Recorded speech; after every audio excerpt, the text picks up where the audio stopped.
हे प्रियजनों, मैं आज सुंदर कांड का पाठ पढ़ने जा रहा हूँ।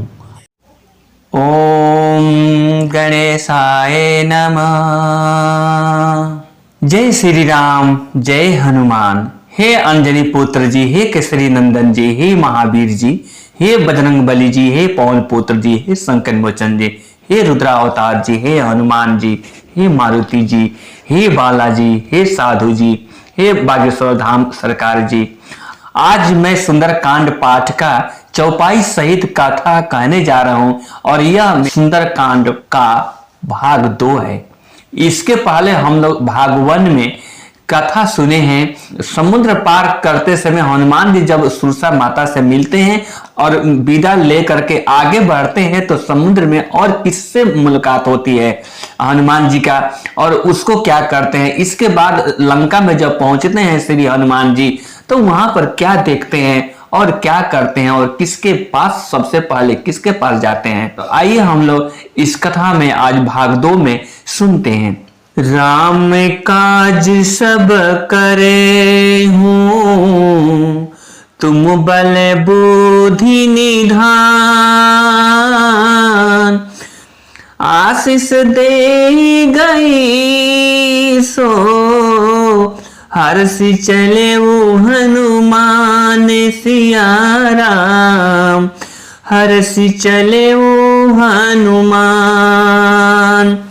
दीन दयाल बीरद संभारी। हरहु नाथ मम संकट भारी। निश्चर्ये का सिंधु महराई। करि माया नभो के खग गहाई। जीव जंतु जे गगन उड़ाही। जल बिलो की तिनके परिछाही। गहई छाह सक सोन उड़ाई। यही विधि सदा गगन चरखाई। सोई छल हनुमान कहाँ कीन्हा। तासु कपटु कपि तुरत ही चिन्हा। ताहि मारी मरुतु सुत बीरा। बारधि बार गयो मति धीरा। कहाँ जाई देखी बन शोभा। गुंजत चंचरिक मधुलोभा। नाना तरो फल फूल सुहाए। खग मृग बिंद देखी मन भाए। शैल विशाल देखी एक आगे। कापर धाई चढ़े उभय त्यागे। उमन कछु कपि के अधिकाई। प्रभु प्रताप जो कालहि खाई। गिरि पर चढ़ी लंका ते ही देखी। कहीं न जाए अति दुर्ग विशेषी। अति उतंग जल निधि चहु पासा। कनक कोट कर परम प्रकाशा। हनुमान जी जब सुरसा माता के मुख में घुसकर फिर बाहर निकल आए और उसे सिर नवाकर विदा मांगने लगे, तब सुरसा माता ने कहा कि मैंने तुम्हारी बुद्धि बल का भेद पा लिया हूं, जिसके लिए देवताओं ने मुझे यहां पर भेजा था। तुम श्री रामचंद्र जी के सभी कार्य करोगे, ये मुझे विश्वास है क्योंकि तुम बल बुद्धि के भंडार हो। यह आशीर्वाद देकर सुरसा माता वहां से चली जाती है। तब हनुमान जी हर्षित होकर वहां से चलते हैं। समुद्र में एक राक्षसी रहती थी। वह माया करके आकाश में उड़ते हुए सभी पक्षियों को पकड़ लेती थी। आकाश में जो भी जीव जंतु उड़ा करते थे वह जल में उनकी परछाई देखकर उस परछाई को पकड़ लेती थी, जिससे वे उड़ नहीं सकते थे, वे जल में गिर पड़ते थे। इस तरह वह सदा आकाश में उड़ने वाली जीवों को खाया करती थी। जितने भी जीव जाते थे आकाश में उड़ते हुए वह सभी को खाया करती थी। उसने वही छल हनुमान जी के साथ भी किया। हनुमान जी ने तुरंत ही उसका कपट पहचान लिए। पवन पुत्र धीर बुद्धि वीर श्री हनुमान जी उसको मारकर समुद्र के पार गए। वहां जाकर उन्होंने वन की शोभा देखी। मधु पुष्प रस के लोभ से भंवरे गुंजार कर रहे थे। अनेकों प्रकार के वृक्ष फल फूलों से शोभित है। पक्षी और पशुओं के समूह का देख करते हुए मन में बहुत ही खुश हुए। सामने एक विशाल पर्वत देखकर हनुमान जी भय त्याग कर उस पर दौड़कर जा चढ़े।